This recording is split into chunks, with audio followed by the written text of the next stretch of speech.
eu achei que a atuação foi boa, né? O adversário não é um adversário desafiador, um adversário bem inferior ao Flamengo, né? Mas aquela coisa de sempre, é mundial, o time mais fraco vai tentar fazer o tal jogo da vida, mas o primeiro tempo do Flamengo foi muito superior, o Esperance não conseguia chegar perto da área do Flamengo, deu um chute no gol, que não foi nem no gol, chutou uma bola que a defesa bloqueou, isso com 25 minutos do primeiro tempo e mais nada.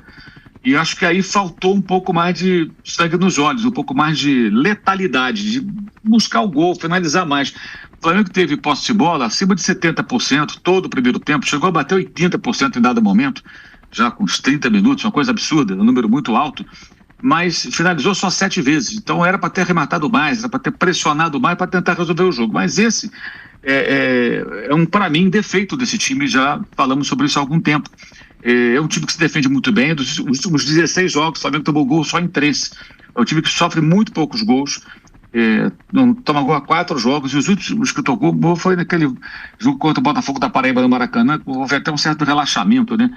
Erro também do goleiro lá, do Matheus Cunha, goleiro reserva e tal. Mas o Flamengo toma muito poucos gols, precisa melhorar um pouco seu desempenho ofensivo e ser um pouco mais incisivo, né? Isso faz, inclusive, com que o Luiz Araújo seja hoje mais do que fundamental. Ele, de novo, foi super importante com uma assistência e um gol. É um cara que chuta, né? E ele faz o gol quando ele vai para o lado onde ele é melhor, que é o lado direito. Ele traz a bola para a perninha esquerda dele e sempre finaliza quando abre um espaço, ao contrário de outros jogadores que hesitam muito na hora de arrematar, mesmo quando a chance se oferece. Acho que esse foi o ponto negativo do Flamengo nesse jogo. No segundo tempo, por exemplo, o Flamengo finalizou 4 vezes, o Esperance 5. Uma vez só com perigo, é verdade, e isso também faz parte, né? Mas quase tomou o gol. Se o pessoal não viu o jogo do Chelsea, o Chelsea do mesmo grupo estava 1-0 contra o Los Angeles e não fez o gol por muito pouco. A bola passou por toda a pequena área e o jogador chegou, aquele Buanga, né, chegou atrasado e escorou, a bola foi para fora. Poderia ter empatado o jogo ali. Logo depois o Enzo Fernandes fez 2-0. Até parecido, né? Porque quando teve as melhores chances, ou a melhor chance, o Esperance, o Flamengo fez 2-0 logo depois. Mas a chance do adversário do Chelsea foi ainda mais clara. Isso vai acontecer em algum momento. O adversário mais fraco que seja, uma hora se lança um ataque, teria uma ou duas situações. No caso, o Rossi fez uma defesa com algum grau de dificuldade. Mas o domínio foi absoluto. Só acho que o Flamengo poderia ter resolvido o jogo mais rapidamente, não ficando naquela situação de um certo risco, porque qualquer jogada eventual, você toma um gol de empate e compromete toda uma atuação. E dava para ganhar por uma diferença maior de gols. Tivesse um desempenho ofensivo um pouco mais eficiente, um pouco mais incisivo, né? Poderia vencer por uns 3-0 pelo menos. Agora, repito, não é um adversário desafiador, é um adversário bem inferior, mas acho que no contexto da estreia de uma competição como essa, foi uma atuação satisfatória, mas aquém do que poderia ser, justamente pelo aspecto ofensivo. Acho que o Flamengo precisa melhorar isso aí. Isso tem que ser visto, tem que ser discutido, tem que ser assumido pela equipe, pelo técnico, que precisa mudar. Internamente, inclusive, as pessoas sabem disso. Você conversa em off com o outro, realmente o time pode ser um pouco mais objetivo nesse aspecto. E o Jorginho, ele correspondeu às expectativas porque é um jogador muito acima da média, né? Então é muito lúcido em campo. E ontem, até eu perguntei ao Felipe depois na coletiva, até falar, os dois jogam lado a lado. Jogam lado a lado quando o time está com a bola em progressão. Mas quando tem a saída de bola, um dos dois baixa entre os zagueiros. E quem fez isso ontem, a boa parte do tempo, foi o Eric Pulga. No segundo tempo, até o Jorginho apareceu para fazer a saída de bola, como ele gosta, ele até falou isso na coletiva de apresentação. Mas ontem o Pulga fez isso e o Jorginho se projetava um pouco mais. E foi importante, porque ele participa dos 2 gols. Ele começa a jogada do primeiro gol, é ele que aciona a Arrascaeta passa para o Varela faz o cruzamento, o Luiz Araújo escora, o Arrascaeta faz 1-0, e ele dá o passo para o gol do Luiz Araújo no segundo. Então, ele até um pouco mais à frente, acabou participando dos 2 gols. O primeiro gol, a bola está na linha defensiva ali com o Eric Pulga, gira, vai na esquerda, Ayrton Lucas volta para o Jorginho, ele já coloca para o Arrascaeta num passo um pouco mais longo. E daí tem a progressão até o gol. Então acabou funcionando bem. O De La Cruz pode estar disponível na sexta-feira, e aí olha o luxo do Felipe Luiz. Ele pode ter Eric Pulga, De La Cruz e Jorginho. Esses 3 caras, para escolher 2 volantes. 2 volantes são 3 jogadores de altíssimo nível. Então, assim, é uma fartura muito grande para esse setor. Na hora que o ataque acertar um pouco mais, eu acho que vai melhorar bastante. E uma das razões pelas quais o ataque ontem talvez não tenha acertado é que o Pedro claramente ainda está fora da sua melhor forma física e técnica especialmente, eu diria, física acho que nem tanto, acho que é mais técnica. Falta às vezes confiança em alguma jogada, normalmente ele arriscaria, e ignorar isso também é uma tolice. Tem que entender o contexto. O cara ficou 7 meses parado, achar que ele vai voltar voando, não tem como. Então é necessário ter um pouco também de paciência. Tem tido poucos momentos assim para jogar. Ontem ele foi titular, mas não tem sido titular. Então tem isso também. O Pedro vai melhorar, evidentemente, com o passar do tempo ele vai produzir mais. A volta do Plata foi importante, ele participa do início da jogada do segundo gol, inclusive, com aquela famosa casquinha, né? Ele faz isso muito bem. É impressionante como ele tem tempo de bola, não tem nem 1,80 m, tem 1,78 m, 77, mas a bola lançada ele sempre consegue dar sequência escorando. Ele que toca do Bruno Henrique, a bola é cruzada, chega depois do Jorginho do outro lado, e depois do Varela, né? E o Luiz Araújo faz 2-0. Então, essa foi uma atuação que teve virtudes e a deficiência ofensiva, que é um velho problema, acho que foi o único ponto negativo nesse contexto.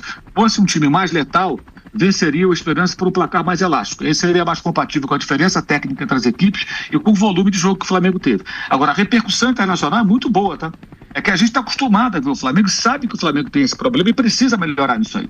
Mas quem não vê o Flamengo ficou muito impressionado com a organização tática da equipe. Eu estive vendo agora, ontem de madrugada, depois que eu voltei da viagem, fiquei olhando aqui a repercussão de jornalistas internacionais, veículos, né? E hoje de manhã também, muita gente elogiando. É claro que o fato de ser o técnico, um ex-jogador que fez carreira praticamente toda lá na Europa, também ajuda a gerar repercussão, que todo mundo conhece o Felipe Luiz. Mas muitos elogios, muita gente muito bem impressionada, especialmente com a maneira organizada e meio a europeia do time do Flamengo, que várias vezes ontem era um 3-4-3, né? Os dois zagueiros, o volante que vinha buscar a bola um pouco atrás, lá na frente o Luiz Araújo, ora o Gerson subindo, o Luiz Araújo ficava um pouquinho, né? O Arrascaeta e o Pedro, e os 4 homens do meio. E funcionou bem. Faltou, repito, ser um pouco mais objetivo, mais letal. Se tivesse sido fazendo mais gols, teria sido a atuação perfeita para uma estreia. Repito, um adversário que não é desafiador, mas que foi vencido com uma certa autoridade que poderia ter sido até um pouco maior. Acho que esse é o único ponto que tem que melhorar. E sexta-feira, um detalhe importante.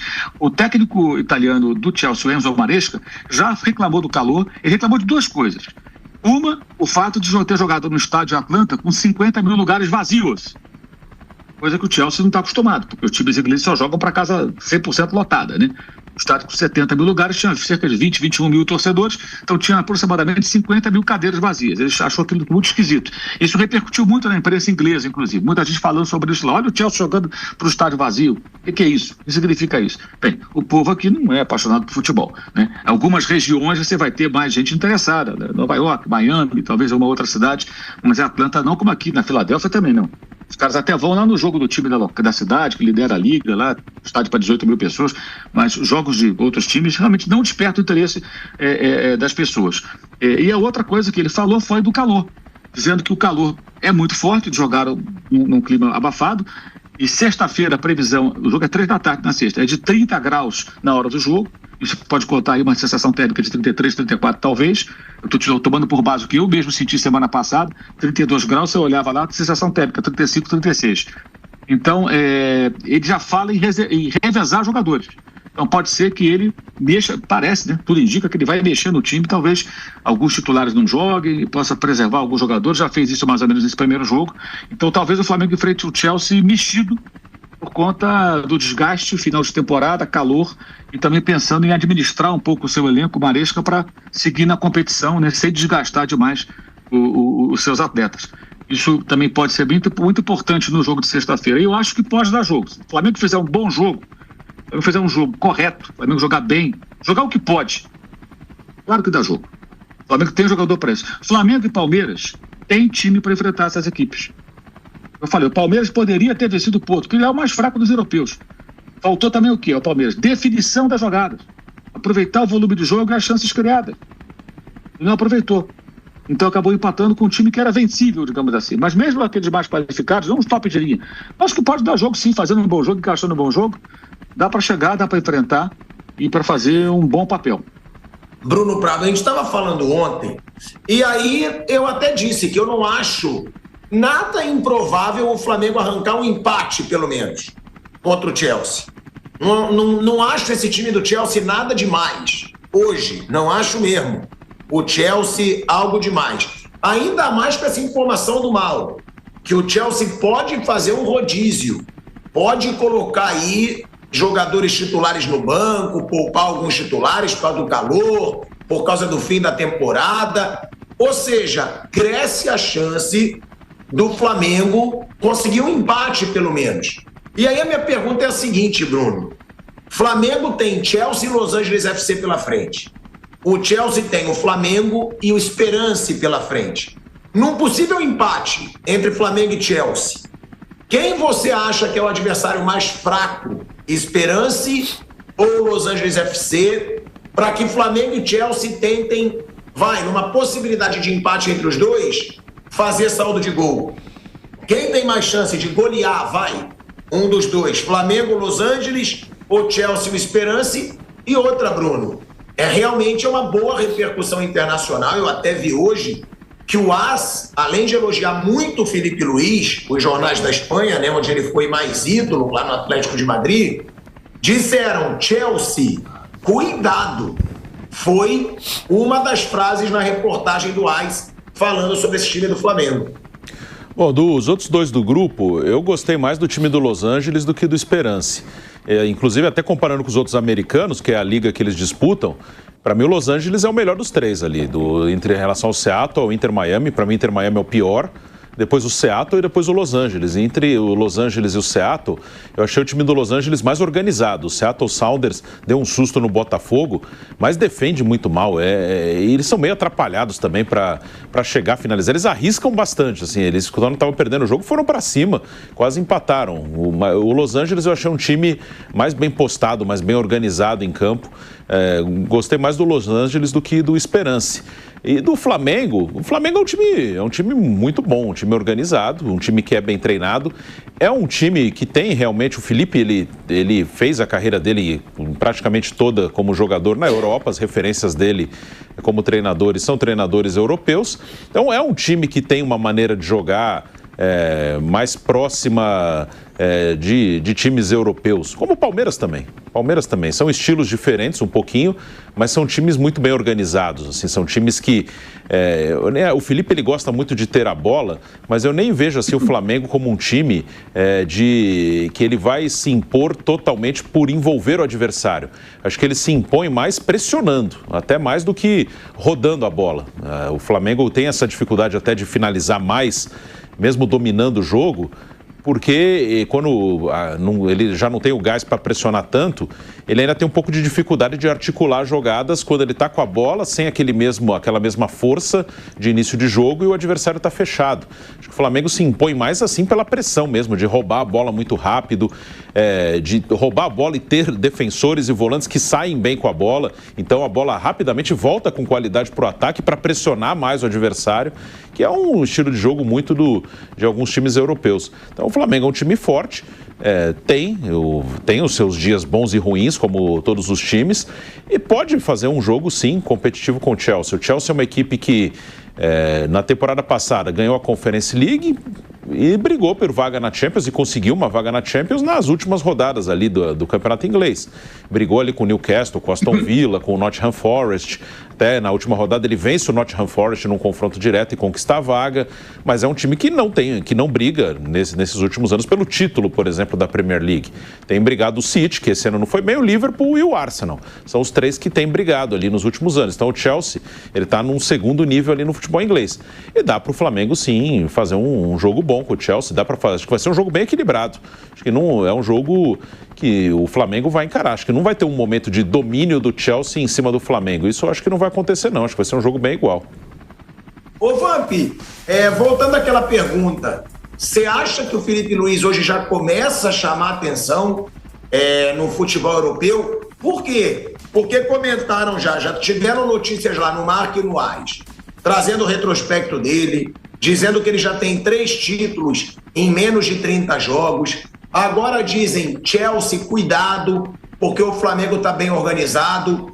Isso pode ser um risco para o Flamengo, Vamp, porque esse cara tem um baita potencial, na minha opinião, de fazer uma era no Flamengo, como o Abel Ferreira faz no Palmeiras, Vamp. Deixar o Filipe Luís trabalhar, né, Tico? Lógico que o Mundial de Clubes te leva ao nome, né? Um patamar maior. Ele foi atleta do Chelsea, vai enfrentar o Chelsea aí na próxima rodada, né, ex-atleta do Chelsea. Há clubes espanhóis, onde ele jogou por muito tempo no Atlético de Madrid, que também está disputando o Mundial de Clubes. E aí todo mundo sabe quem é a imprensa que cobre o futebol mundial, sabe quem são os treinadores de cada equipe, né? E o Filipe Luís tem uma carreira internacional brilhante, Mas acho que é muito cedo, deixa ele trabalhar. O Mundial de Clubes só vai dar mais bagagem ainda para ele, né?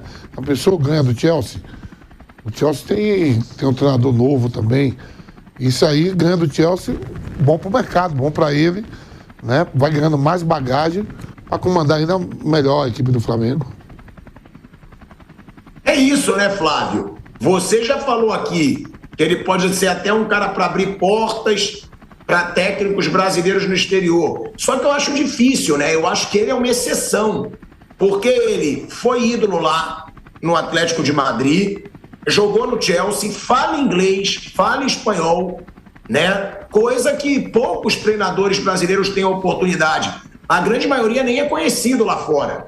Ele não. Ele tem essa vantagem de já ser conhecido lá e de falar os idiomas, né? E também de ser muito bom. Porque o primeiro trabalho dele como profissional, ele já fazer dessa forma, é muita personalidade e muito talento, Flávio, e muito estudo, né?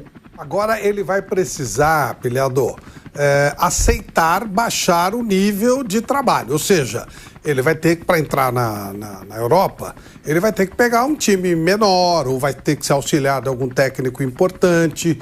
É essa maneira que ele vai entrar. Então o Simeone, por exemplo, ele pegou um time de segunda divisão da Itália, acho que foi o Cagliari, quando estava na segunda divisão.